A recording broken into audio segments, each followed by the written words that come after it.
Alrighty, hey guys, what's going on? This is Eric here, and I'm joined by Victor. And you know what? We just saw Spider-Man Far From Home a few hours ago, and this is our spoiler review of it. And you know what? We also got the popcorn tub too. This tub, dude. It's actually kind of worth it compared to the Toy Story tub I got. Dude, I mean, you kept the popcorn in the bag, so it's like you can't test out the full functionality of the bucket. I don't want to grease you, dude. It's a collector's item. It's memorabilia. Anyways, so some context for Spider-Man Far From Home. It takes place right after Avengers Endgame, and I feel like Endgame's a pretty critical film that you'd want to watch before it, and also Spider-Man Homecoming.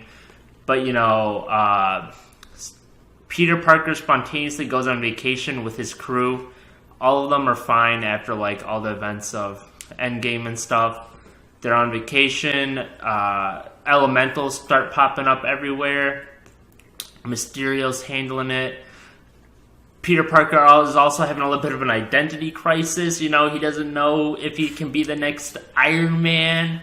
And he's trying to, you know, get MJ the whole time, and he's really cool about it. Deal with the loss of Iron Man, too. Yes, those are facts. So, you know, why don't we just start going into the characters? Victor, why don't you get it going? So, I mean, like, we've seen basically everybody before from Homecoming, except the new people are the one chick Ned dates. Betty, she was actually in Homecoming. Betty, oh, she was? Was she like an actual character? Like big or not? Not but maybe she was bigger for this one. But then we got Mysterio too. I think Jake Gyllenhaal did a good job in Mysterio though. Like he played the character well. It might not have been the greatest like story for him to be in, but other than that, I can't really think of anybody new. I could just be drawing a fat blank here, but yeah, that was pretty good. All right, sure. Like Victor said, a lot of the original cast stays on, and they pretty much filmed the same beats they did before. I gotta say, I agree with Victor completely. Jake Gyllenhaal really killed it as Mysterio. You know, ever since I saw Nightcrawler, I've really given Jake Gyllenhaal a lot of credit for his acting. Definitely can do like a really good, charming sort of persona while still being a complete, you know, douchebag. No, he can play a really good weirdo. Right, exactly. He does it so well, tremendously well. Tom Holland pretty much did more of his stuff. Not the best Spider-Man. I really don't buy into it all too well. Like, you know what I mean? Like people say, like Tobey Maguire did good. You know, Peter Parker. Tobey Maguire was the best. Right. Like, let's get that stuff. Andrew Garfield played a good Spider-Man, but I feel like when you think of Tom Holland, dude, I really only think of this guy as literally giving out a Star Wars reference every movie he's in. Yeah. That's like his brand, and I don't know. He just, like, it can come off as awkward sometime. MJ sort of has a bigger role in this one, too. I thought she did a pretty satisfactory job. I feel like they sort of overdid it with how awkward they wanted her to portray herself. Yeah, they had it she was in it more of the, more in the end of the last one. She was like, she kind of just seemed like this chick who didn't really care. Like she was like, oh yeah, like what's up, you know? Not much for a lot of words. But then in this one, they kind of like forced this awkwardness between them, and it's really like out of left field because it's like there's one scene when like Peter knocks on her door, and it's like it's not even awkward. It's just like what I feel like the directors thought was awkward. Like he's like, oh, meet me outside in like 10 minutes, and she's like, make it 5, and then she shuts the door, and it's like, the hell? That wasn't awkward. It's just weird. Like, who says that? Nobody says that. Right. Yeah, so I guess at some points I felt like they were a little directionless on trying to really push her in certain directions and stuff. As for the character Ned, I feel like he was actually sidelined a little bit as for more of this goofy little love romance thing. Like, in the first one, he helped Spider-Man quite a bit in certain regards, and this time his entire role is either just dating Betty or, covering up lies for Spider-Man, which I feel like, you know, you guys already shown us the potential of Ned. Don't take it back from us. Especially with the whole, like, side romance thing. Like, they had it as a gag on the plane. Which, like, it was funny then because it was kind of like, okay, yeah, like, the whole joke was that Ned was like, "Oh, dude, it's a plane ride. Like nothing's gonna happen." And then the second he steps off the plane, he's dating this chick because they like touched hands once when the plane jumped or whatever. You know, that was funny. Like I actually kind of chuckled. I was like, "All right," but then they kept going through it again and again. I don't know just how much the relationship was, and it's like, okay, we get it. It's not like funny anymore. And then at the end of the movie, they're just kind of like, "Yeah, well, we broke up. Summer's over." Like. Right, it just feels like a big waste of screen time, really, in my opinion. Exactly. You know what I mean? But I felt like all the other characters pretty much suffice pretty well. Like MJ's competitive love interest wasn't really too you really knew there was no competition there. They really just threw him in, and I guess he's the one character who was was not blipped out. So I guess they sort of put that in to make Endgame more impactful. Like, oh, here's this like wimpy, nerdy dude, and then like 5 years go by, and he's like, so basketball star, he's jacked, he's athletic, like, oh shit, like, he flipped a switch, and it's like we never hear about this guy before. It's not like it's like they like played like Flash Thompson differently, where he's going after MJ. It's kind of like the side character, and you just kind of sit there like, dude, you know, Peter Parker's gonna get the chick in the end. It's like. Nice try, dude. Right. And actually, speaking of Flash Thompson, I feel like he's one character that could have been excluded entirely.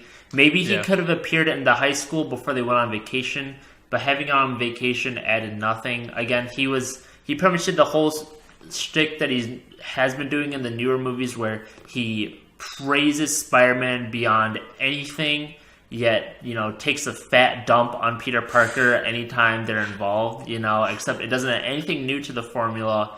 And sometimes I just feel like they're trying to shoehorn him in without having him do anything. Yeah. Like, for instance, when the Colossal combined elemental attacks, this guy's live streaming, Happy Hogan saves everyone that's at risk. But even though Flash wasn't at risk, they bring him along anyways for, seemingly no reason at all. He chases after them. Like, the whole school's like looking at this like, oh my god, we're gonna die. And Ned and MJ are like, we know that, like, Mysterio is, like, just this basic twat, dude. This isn't an actual monster. And so, like, we should get out of here to save the class. I think that's what they meant by that. We should get out of here. Okay. Or it could just be they're running from the class to get away. But, no. And then, like, Flash just looks back and he's like, oh, my God. They're not here. And then he just runs after them for some reason. Like, he's not friendly with them the whole trip. He doesn't talk to them that much. And he just kind of like, oh, these two run off? I'm going to run off with them. Like, why not? And then... Right. Exactly. 100%. And I guess last, Nick Fury and Maria Hill. I actually thought Nick Fury was actually pretty compelling in certain parts of the movie for sure. But, you know, I guess I gotta say the end credits, sorry, this is kind of jumping a little bit ahead, but towards the end credits you sort of realize it's not actually him. So I feel like all the character build-up they had and the interactions Spider-Man built up of Nick Fury and all the cool moments he had were sort of robbed, you know what I mean? Like, that's just not Nick Fury. Like, and same from Maria Hill. Like, she had, you know, a few cool scenes, cool dialogue, but ultimately it just wasn't them. And I just felt like that was kind of wasted. Like that whole scene where Mysterio's talking and he's like, no, like, it's up to you. Like, I came up here to check on you. Nick Fury sent me up here as, like, a joke because he didn't actually send him up there. But, he basically, like, shits on Spider-Man and he's like, dude, maybe Tony was wrong. Like, you're not going to be the next Iron Man. Yeah. And, but then, like, later on, he's like, all right, like, you did good. Like, you saved the world, you know. And, he's like, you know, maybe I was wrong. And then in the end credits, basically, he's just like, nope. Not Nick Fury, so it's just wasted. Right. It feels like that character build-up, that, like, relationship. Just completely inorganic, and it won't be there for future movies because it didn't actually happen. Unless they do, and then it's just like, how the hell did you get there? And I feel like that it does that with this movie a lot. Yeah. You know what I mean? With the relationship of Ned and Betty and stuff. But yeah, so next up we have sort of the plot. Vic, I'll let you start this one. The plot. So basically, Eric already gave the run through. Like, elementals show up, Mysterio's there.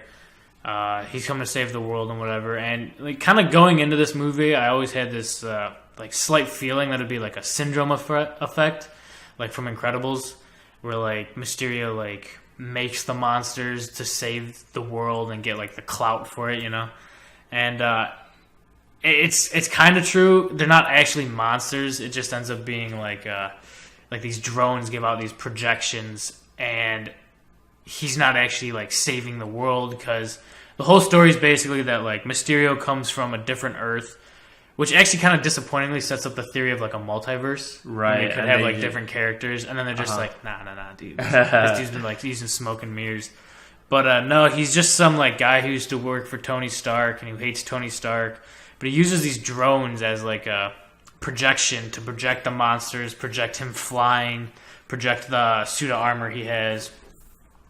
And so apparently his whole goal was to get control of Edith, which was like the AI that Tony gave to Peter for the like when he passed on, to be like, okay, like this, either be the next Spider-Man or choose somebody, which he kind of has to deal with in the movie. And it just ends up being a bunch of projections. He ends up getting Edith because Peter Parker trusts him after they defeat the Elementals, and he's like, oh, here, man, like, I feel like Tony meant for me to choose the next Iron Man, not for me to be the next Iron Man. Right. So he gives it to him, and then in that scene, the second he gave him the glasses, I was like, you can tell where this is going. Like, I literally leaned to Eric and I was like, I know where this is going. Like, true. The second he walks out, it was like everything like fades and all the people are fake, and he's like, we did it, guys. We tricked him. Congrats, dude. You tricked this high schooler. Like, sick. But I mean, there's nothing too like bad about it. Like, it's not a bad plot. It's just I saw it coming, and I don't know about you, Eric, but 100%. I mean, I guess I was kind of disappointed. I felt like I sort of knew, like, not everything down to the T, but I thought I like had a good grasp of everything that was going to happen with the film before, like, it's like even before watching the film. Like, Mysterio's a character that's been done before. They didn't really change him up too much. They did modernize his story a bit with like the AI and stuff, and overall I wasn't completely like, there was just nothing new for me to really grab onto. It's just sort of what I already thought coming into it, and I left feeling pretty much the same way, to be honest. Another like plot thread that wasn't exactly doing it for me too was Peter Parker's still always like fixated, and I guess the whole world is sort of fixated on who's going to be the next Iron Man. That's before he even goes on vacation. People are bombarding him questions about, like, are you going to be the next Iron Man? Like, what's going to happen? And, Peter's thinking about this to himself. Nick Fury's, asking him questions like that. He just lost like a father figure too. Like, Iron Man just died, and people are like, "What's next? What's next?" And it's kind of like, I mean, that was a good point, but like, right. And so, I don't know. From the start, dude, I've just seen this so many times where it's like, like, I just had a feeling that it was like, no, like, don't be the next Iron Man. Like, be your own Spider-Man. Be Spider-Man. And like, that was just such a overly done, like, plot. Like, I just, from the second, like, no one actually thought Peter Parker would really become the next Iron Man. Yeah, after Spider-Man Far From Home is what I'm trying to say. It was kind of a childish revelation they used there, just because it's like, oh, don't try and be somebody else. Like, be yourself. And, right. I actually just got back from watching Endgame, and I feel like, I just thought of this now, but they do the same thing with Thor. Because, like, Thor's, like, his mom tells him when he goes back and visits, when he's talking to her, like, his future self, she's like, oh, people always fail at who they're supposed to be, like, but they always succeed at being, like, themselves. They're always, the best themselves. And I feel like it's kind of just like a double-sided coin. Like, it's basically the same issue, like, Peter's having in this one, like, don't be the next Iron Man. Like, don't be who you're supposed to be. Be yourself, who's Spider-Man, which is kind of like... Right. I feel like that's kind of a cop-out on that, I agree. Character growth. And, it's not even something that's, like, right, it's happened before. Like, Peter Quill in Guardians of the Galaxy, he rejects his godhood and becomes, just the human Peter Quill as he was, meant to be. So, to me, it wasn't really too much of an innovative plot or anything. Yeah. And I guess this is sort of a more minor gripe I have, but, Peter gets the Edith AI and all of its protocols. And, when Tony Stark is using his protocols in the movies, I mean, each time he uses a different protocol, it's something insane. It's something awesome. Like, he's got the Hulk Buster. He's got the protocol where he sent out, like, 100 Iron Man suits to go fight for him. Yeah, a lot of awesome stuff. Suit around the world initiative exactly. or whatever. He's got tons of really awesome stuff, and a lot of stuff that I'm sure we haven't seen. Yet, the only times the Edith program was used, for one, was to hack into, like, text messages, which wasn't that cool. And two, ever since then, it's only been used for drones. Yeah. Drones. It was only drones. I was like, dude, like, there's so many, like, Tony Stark definitely did a lot more than just drones. Yeah. I promise you. This guy's Iron Man. Like, you know what I make mean? yourself like a suit of iron. Like, make like a Mysterio right. Iron Man hybrid. That'd be kind of sick, but... Right. Nah, it's just... Yeah, I got a drone, dude. Like, I got my Amazon Prime coming in. It's dropping me a package. Yes. Like, this guy's not Jeff Bezos. It's Iron Man, man. Yeah. Like, there's just so much that could have been, done there. So, that's pretty much one of my bigger gripes with the plot as well. The one thing that I sort of was thrown for a loop, I actually did think the elementals would at least be real. The reason why is because I actually bought, as you know from my YouTube channel, I bought the Lego Molten Man set, and turns out this guy's not even real. I also bought the Lego Hydra Man set, and again, this guy's a hologram. I paid $80 for holograms. nah, dude, Eric got home from Toys R Us or whatever, and he opens the box, and there's like this Lego set, and he goes to grab it, and it's just the fucking hologram. Oh, and he's like, man. oh shit. Like, yes. Mysterio played you, dude. That was terrible. But, so next up we have sort of the continuity and stuff to the other Marvel films. Yeah, I mean, like, this kind of goes off Endgame, and supposedly this is supposed to be the last movie in Phase, 3? 4? I was under the impression it kicks off Phase 4. Phase 4, okay. So I think it's the first one in Phase 4. So it's kind of like the first Iron Man. Like, we haven't seen any of the next movies, so we don't exactly know what this sets up. But because like when we watched Iron Man 1, we weren't going into it being like, oh, dude, there's gonna be Thor, like all combined. We weren't gonna. It's kind of like the looking back thing. Like in hindsight, this could be a good movie to set up the Phase 4, but it just kind of feels like nothing really happens. Like they go over there, they fight in Europe. Peter Parker has this revelation that he's just going to be Spider-Man, and he goes back to New York. It's like, great, right. Awesome. Now what? Yeah, and it ends. Yeah, I actually do have a little bit more positive experience with the continuity. I feel like they definitely did address like the snap, the Thanos event pretty well for sure. I think that was like the more obvious giveaway. Sometimes I feel like they hit it too hard on the head with all the Iron Man references. Like, just everywhere you go, like, even Spider-Man brings it up. Like, everywhere I go, I'm just seeing Iron Man. I know, like, Iron Man's sort of, like, his guy, but, like, like, Black Widow and Vision died, too, and, like, Cap effectively died. They even brought that up in the video montage. But everywhere, it's just these huge Iron Man murals. And it's, like favoritism. Right. I'm like, would, like, if some guy, like, some huge guy died, like, if Obama died, you wouldn't be seeing these sorts of murals everywhere, you know what I mean? Like, what do you mean? I'm about to get an Obama painting in my room, dude? Be like, wow, rest in peace. Yeah. But some continuity I really did like, though, was how they brought in a lot of minor characters from the Iron Man films, like one lackey that Obadiah Stane yelled at. He actually, he appeared. I mean, they tied in Mysterio really well with the AI and, past stuff from Civil War that Tony Stark demonstrated. So that was really cool.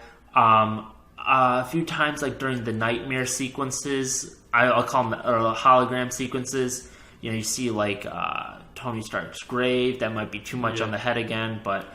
You do get to see like the classic Homecoming baggy suit, which was pretty cool as well. Callback, yeah, for sure. So, and also in the end credits, they are sort of revealed as like Kree, so it sort of ties into Captain Marvel as well. I feel like it sets up the next Captain Marvel movie. Yeah, but the one thing about those nightmare scenes, I guess is what we'll call them, they did those fights really well because like in the comics and. Like Mysterio's character in general is like he's supposed to like mess with your mind, like like nightmares and shit. And they did it good. Like I was kind of disappointed that he's just gonna be this like tech drone dude or like this magic guy, but he ends up coming in like putting all these like projections out and getting Peter to think like he's in like a house of mirrors and like glass shards are dropping around him when he's actually not. It makes it look like he's getting jumped up, like ganged down by himself for like the original, like the Homecoming suit. Spider-Man just all jumped on him and started beating him up. When in reality, it's like not true. So it's kind of like the Scarecrow effect that like the Batman movie had. But I feel like they did that really well. Like we'll give that. Like the Mysterio character was, I really liked him in this movie. Like it was a good like portrayal by Jake Gyllenhaal. His acting was good because he plays a great weirdo, and just like how Mysterio worked was pretty cool because it's like a twist on the magic that he normally uses. Right, for sure.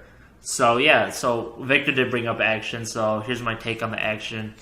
I thought the Hydra Man, Multi-Man fights were honestly like a little bit on the underwhelming side. Overall, I didn't find them terribly like motivating. Like, you know, like these guys are literally just elementals. They don't have any motives or anything. Yeah. And, like generic bad guy. Yeah. Ultimately, you just find out they're holograms, and I guess the movie did try to do this intentionally, but like Spider-Man completely sucks in all those fights. You don't even see all the elementals for one. You see 3 out of 4, and 1 you don't even see the fight for. But with the Hydra Man, Multi-Man, they just weren't terribly engaging to me for whatever reason. And, you know, it's a Spider-Man film. I want to see Spider-Man do well. Like, I don't want to see all the action saved for the last quarter of the film. Yeah. Like, the Venice scene was, like, basically just, like, Spider-Man, like, trying to hold up a tower, hold up some walls. Right. Did he even save people? I don't even think there was, like, a direct scene. Like, he holds up this tower with a bunch of his webs, and he gets his head like whacked on a bell. That's a pretty famous tower, by the way. But yeah, like he holds it up, like he pulls walls together that are crumbling, and saves 1 or 2 people. And it's like, you know, like where's where's the saving the whole people? Like not whole people, but saving a lot of people. You know, like right.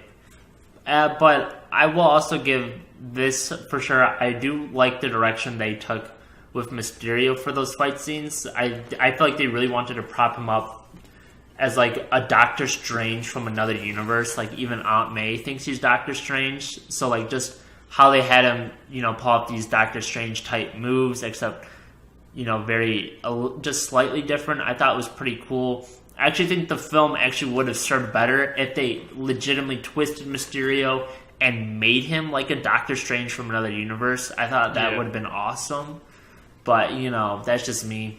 And, you know, the fighting that Spider-Man had in the last quarter, I will say actually was, like, very well done, in my opinion. It's cool seeing him go up against, like, all those drones, because it's like we don't see him going up against, like, a hordes of enemies. We see him in Infinity War and Endgame, like, fight a bunch of people. Right. But, like, with all those drones, it's literally just him, and he's, like, webbing them all together, jumping from one to the other. It was pretty cool. It was, like, coordinated. Right. Some, like, webs he shoots ends up, like, coming back, like, 10-15 seconds later as, like, a trap he laid, which is pretty sick. It's nice seeing that, like thought process, not just shoot one web, one's down, shoot another web, another one's down. It was all very well coordinated, and I gotta say, the best action sequence in these newer Spider-Man films, I'm counting Homecoming and Far From Home, probably when he like really digs down, finds his Spidey sense, and starts literally ripping through the holograms. He just sees through all of it all at once. I thought that was extremely well executed, leading up to the final battle with Mysterio. You know, you'd think just as soon as he gets to Mysterio, it'd be over, but, you know, Mysterio still got a few tricks up his sleeve. He's sort of like the Riddler of Spider-Man. You know, the closest thing you can get, I guess. So, yeah, why don't we talk about the end credits that we saw there? Oh, the GOAT end credits, dude. Let's talk about the ending, then the end credits. Okay. So the ending, basically, like, Mysterio kind of gets shot by his own drone because he sets the strike action to shoot, and Edith is like, no, you're in the strike zone. And, like, when she said that, I was like, all right, this dude's going to get decked by his own bullet. And Spider-Man ends up, like, kicking over a drone upside down, and it shoots him in, like, the stomach. And he goes over there, like, talking to him at the end. And it's, like, Mysterio laying on the ground, like, clutching his stomach. And he was talking to him about, like, he's like, oh, like, I believed you, like, I trusted you. He's like, that was the worst part. Like, I didn't want to kill you. But then, like, 2 seconds later, he, like, I know it was, like, a trick to, like, try and trick him again. But, like, he, like, shoots a gun that's, like, right near Peter's head. And we don't see it. We just hear the gunshot go off and, like, Peter's hand go up. Yeah. And he just, like, redirects the bullet. But it kind of ends, and what is it? Peter ends up getting with MJ because, like, he gives her the necklace he bought her. And it's, like, broken. And she likes it broken. I like it broken.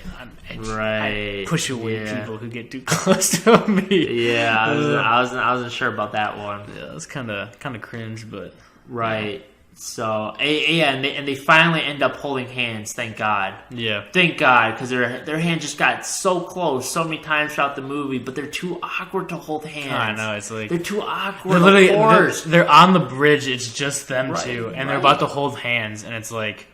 Right, because that's do it. There's that's nobody how there. you write Like, Spider-Man. Exactly. You just have to make him cringe and awkward. Yes. Yeah. Like, come on. What was that? But yeah, I don't know. The ending just sort of made me feel like it was like a filler episode or something. You know what I mean? Like Ned's relationship was totally meaningless. You know what I mean? Nick Fury's character development meaningless. Right? Nothing. The Elementals, fake concept. Mysterio, right? Nothing. Introduced and dead. Died. Dude's already Pretty done. standard for MCU movies, though. Yeah. And like I even at Spider-Man: Homecoming, we at least sort of knew Peter and MJ liked each other, so we could have gotten that real quick. And the first 30 minutes of the movie definitely exactly, solved it. Yeah. Exactly, and the only development was that like the extreme side plot of Happy Hogan and Aunt May kind of dating. But they don't even solidify that in this movie. They don't. Like, there's like it doesn't make a hard stance on anything. Either I way, feel like yeah. It's like the only thing this film basically said was like, look, this guy's in high school and he's trying to work a relationship, and then the end of the movie, he finally holds hands with her. Like, right. That's it. Like, we spent an hour and 40 minutes figuring this out. It was like out. 2 hours 7 minutes. Yeah, it was that long, dude. It felt a lot shorter, honestly. Which that's good. It's pretty good, yeah. Like the movie never like lacked my attention. Like I was always like grabbed in to see what would happen next. I mean, some things were disappointing, of course, but I was always looking forward to see what would happen next. Like when the Elementals were done with, like the Fire the Molten one was done with in Prague. I was kind of like, all right, we're about halfway through the movie, and it kind of felt like it. Like right after they go to celebrate. Yeah. Which felt like kind of like the first Avengers post-credit scene where they're chilling out in like the diner. It's just Jake Gyllenhaal, Mysterio, and Spider-Man just chilling there, and they're like having a beer. That's pretty cool. And that was cool because it felt like it was like they were actually like chilling. And then like he brought out the glass. He's like, "I'm gonna give you the next Iron Man," and then he just gives it to him. And then it was like, okay, this guy's bad. But right. Okay, yeah. So first end credit scene. Pretty much, it's just Spider-Man taking MJ out on like a swinging date. All of a sudden, they get a live news outbreak. It's Mysterio, and in his dying breath, he's so mad at Peter Parker, right? Because it was never personal with Peter Parker, which is also something that I don't understand. But somehow he creates a deep fake on his, death floor. Literally on his death floor, he creates his own deep fake of, framing Spider-Man as being the one with this huge drone army that was, meant to execute people and stuff, and how Spider-Man's a monster, and also his name is ousted as Peter Parker. And, in my opinion, like the Peter Parker name drop should be a huge deal, as, every time it is in like the comics and stuff, it's a huge outbreak and stuff. But the Marvel Cinematic Universe in particular actually has a very poor track record of maintaining any importance with secret identities. You know what I mean? Since Iron Man 1, like, it ends with not giving a shit about secret identities. You know what I mean? Yeah. And throughout the films, there are very, very, very few characters who still uphold secret identities. I think it was because that whole the Geneva Accords, like when they went to like the whole kind of census of Civil War, how it started, was that people wanted more restraints on superheroes. So I feel like it was kind of like right, but Spidey was on Team Iron Man though. Yeah. So. But no, I just feel like it was the fact that like this was getting brought to attention. Like a bunch of these governments wanted more restraints on these superheroes. So a lot of people were like thinking like, you're right. Like let's get superheroes into the picture, and then they're like, wow, this Captain America guy looks like this dude from the 50s. And then they're like, well, Iron Man's already Iron Man. Hulk. Who cares? Oh, I think they all knew who they were though. Like they knew who Steve Rogers was. Well, no, yeah, like that's what I'm saying. That like it wasn't really like it wasn't about like secret identities. Exactly. So, like Iron Man he came out in the first movie. It's not as important as say Batman. Right. It doesn't feel as much of like or even the comics or like the Raimi Spider-Man films or the Amazing Spider-Man films. You know what I mean? Exactly. Those are all huge and trusted codes, you know what I mean? And in Spider-Man 2, the whole train scene when he stops the subway train from going off the edge, his mask is off because it got like burned during the sparks, and only one train car sees like who he is, and everybody's like, he's just a kid, like, which is kind of cool because it played into the double thing that like, oh, these people like really trust Spider-Man, so they're not going to give out his identity, and it was kind of playing in also as it like he's just a kid, like he's going to college. He's trying to balance fighting this Doc Ock, who's this wicked scientist, who's like a mad genius. And he's just a kid. And he's got to balance all that, and it was kind of like really good, which is Yeah, and that was a huge deal then. But that was a huge deal then. Like honestly, it felt like a bigger thing when Spider-Man was ousted to a train car than Spider-Man ousted to the world in Spider-Man Far From Home. Just because they had a pre-built notion of how important that stuff was. Well, it's kind of like they did the same thing at the end of Homecoming. Because they had Spider-Man taking off his mask, and Aunt May's like, what the... And then it cuts. Right. It's not like the same exact thing happens here, because he's... Not the same exact, but it's just on a bigger scale. He's sitting on a street lamp. Sure. And the GOAT, J.K. Simmons, reprising his role as J. Jonah Jameson, comes in, he's like, Peter Parker is a menace! And they show Peter Parker, and he's like, what the... And then it cuts again, Right, I completely agree. J.K. Simmons is one of the... I'm glad they did saving not grace of recast the movie guy. right there, yeah. They did not recast this guy. That was a smart decision, right? Amazing Spider-Man didn't even want to touch J. Jonah Jameson, right? Did they even touch the Daily Bugle? He gets like an email from J. Jonah Jameson, but he never appears in any fashion, right? So...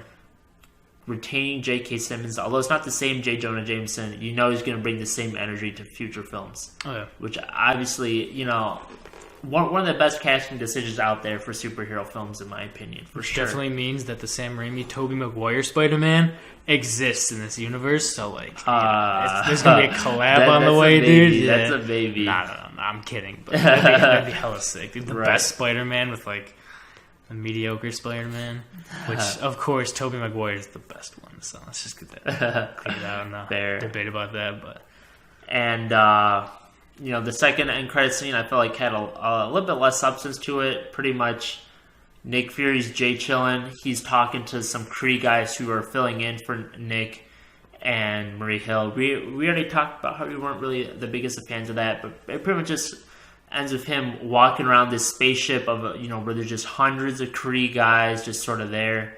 And again, I just feel like it's a setup for the next Captain Marvel movie or maybe Guardians of the Galaxy movie. Yeah. Who knows? It's just the next cosmic themed Marvel movie, I feel like. Which, like, granted, I didn't see Captain Marvel, so I can't really know how much like is Nick Fury supposed to be out there. Was there like a cliffhanger on whether or not he was in space or not? I don't know.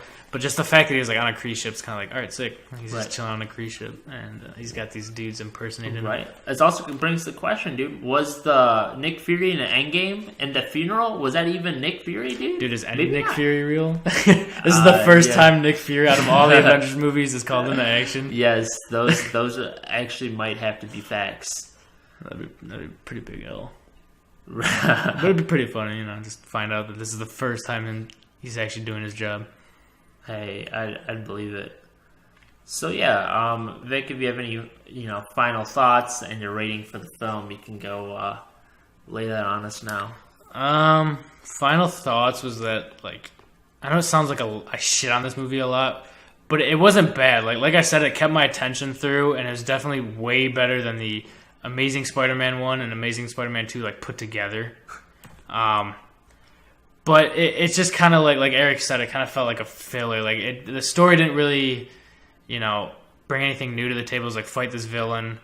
The whole character development thing was like kind of like reused from Endgame. Like a small thing from Endgame was kind of boosted under the magnifying scope, and it was kind of just didn't really like hit me that well. It's kind of just like be yourself, and like we all learned that high school lesson in high school, but I don't know. And then like the ending, there wasn't much to the MCU that it added, and the dialogue just between Peter Parker and MJ was just, it was like I was laughing how bad it was, and it wasn't like a so bad it's good movie. It was just kind of like, oh my god, like they actually thought this was like good, like who writes this? But I mean, other than that, in the end, I'd probably give it like, I'd say a 6.5 out of 10, just because it's not terrible. With 5 being average. Yeah, with 5 being average. Okay. So yeah, I actually came to this movie with some pretty high expectations. I'm gonna say it right now. I am a Spider-Man fanboy. Like, I love the Raimi movies. I pretty much enjoyed the Amazing movies. Played a lot of the video games. Read a lot of Spider-Man comics. Spectacular Spider-Man TV show. Gold in my opinion. But sort of felt a little underwhelmed with this. I just felt like one of the biggest gripes was that it just didn't feel like enough Spider-Man. Like, I just thought with Tony Stark out of the picture, you'd really see this guy move on a bit, yet he's still somehow so reliant on, like, the movie's still so reliant on Tony Stark imagery. He's still extremely reliant on Tony Stark tech. He starts out with the Iron Spider suit. Mm-hmm.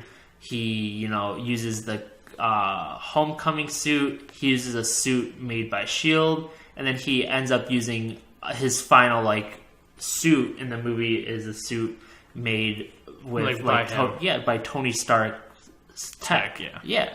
And one thing to add, like that scene where like Happy's standing there in the plane, and he's like, make this suit, and it shows like Peter Parker has the whole holographic like Iron Man thing, like the gauntlet around. Like, it was a cool scene, but then they just like totally blew it up by just staying on it too long. Like, they had Happy there looking at him, and then he was like what? Like, what are you looking at? And he's like, nothing, man.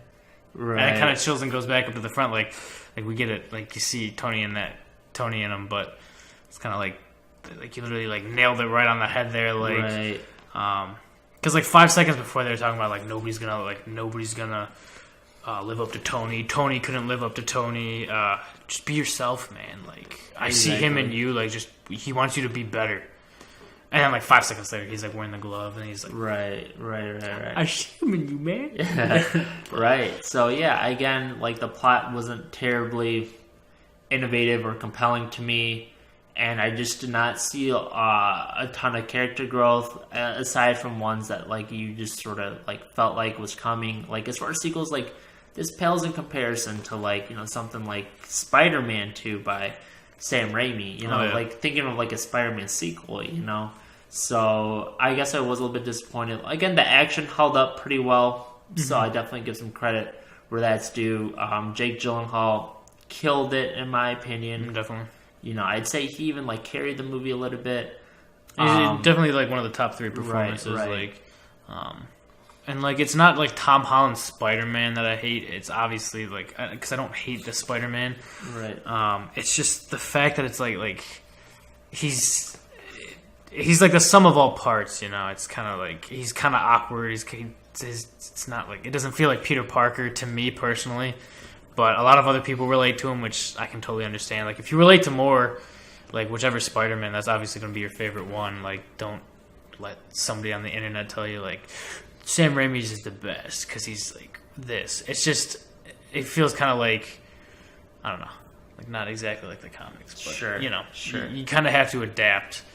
You kind of bring it into like, would Tobey Maguire's Spider-Man or would Andrew Garfield's Spider-Man like survive in the MCU with like their character? It wouldn't make sense if like this total nerd was like, you know, hanging out with Iron Man all the time, Captain America and stuff. But Yeah, there's definitely like Tom Holland did a good job acting. The dialogue between him and Zendaya or MJ was kind of, you know, that's the writer's fault. But yeah, like it was pretty good, as well acted. Action scenes were good. Yeah, for sure. So, you know, my final verdict would have to be a 5 out of 10, just average. I'm not really happy about giving this review because I wish you know it was like a 9 out of 10, 10 out of 10 for sure, you know. But unfortunately, it just really meets the average mark for me. Action, again, like I said, was good. Character interactions, just I wasn't completely buying it. And just some stuff just really kind of felt like a letdown for me. But, you know, overall, a lot of good, a lot of bad. So, averages out to average. So, yeah, guys, thanks for watching, everybody. This was, you know, me and Vic's Spider-Man Far From Home. First movie review, yes. Not the first video. Right, spoiler review. So, yep. Thanks for watching, everybody, and I'll see you guys later. See you guys later. Peace.